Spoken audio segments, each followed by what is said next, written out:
today we have some update from Scotland. And we also go back to Whitehall. But first, let's talk about the SNP, the Scottish National Party, or as I say, Scottish Nationalist Party.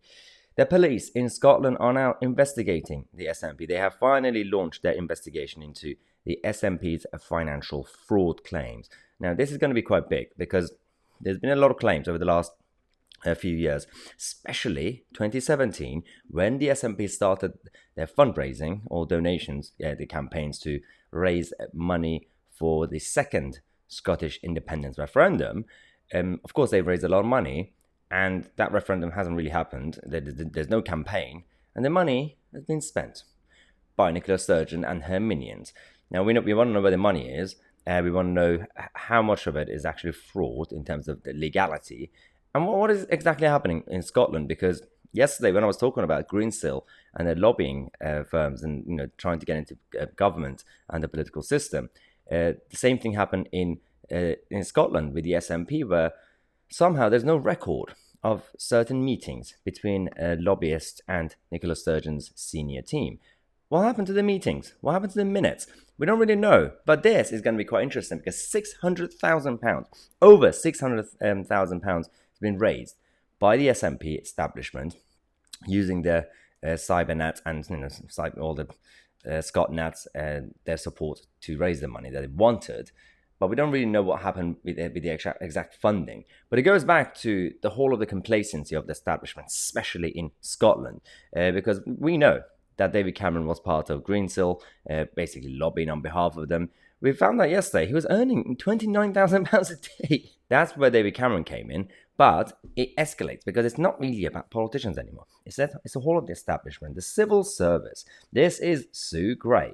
She's the second permanent secretary to the Cabinet Office. But between 2012 and 2018, she served as the Director General for Priority Ethics Ethics in the Cabinet Office. Her role was essentially there to ensure that everything is ethical, and she supervised the whole of the program. At the same time, she was being asked to appear in front of the Select Committee in Parliament to answer some questions about her colleague who has some links with Greensill, another civil servant. And guess what happened? Michael Gove blocked her appearance.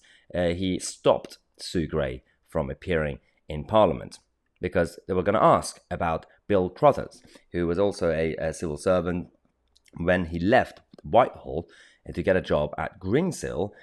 Because the job that he got was within the first year of him leaving the political system, he had to inform Whitehall. Because you have to actually declare any sort of interest that you have, just in terms of conflicts. But he didn't. And now, of course, he's involved with the whole thing as well. All the connections, all the correspondence. Now, Sue Gray was going to be asked to come to Parliament to answer questions about Bill. And somehow Michael Gove decided to stop Sue from appearing in front of the Select Committee. And now that makes it a bit dodgy. If we want transparency, we need to get transparency. Again, at this point, you cannot make judgment to definitely say that something has happened, like illegal or just malpractice or not.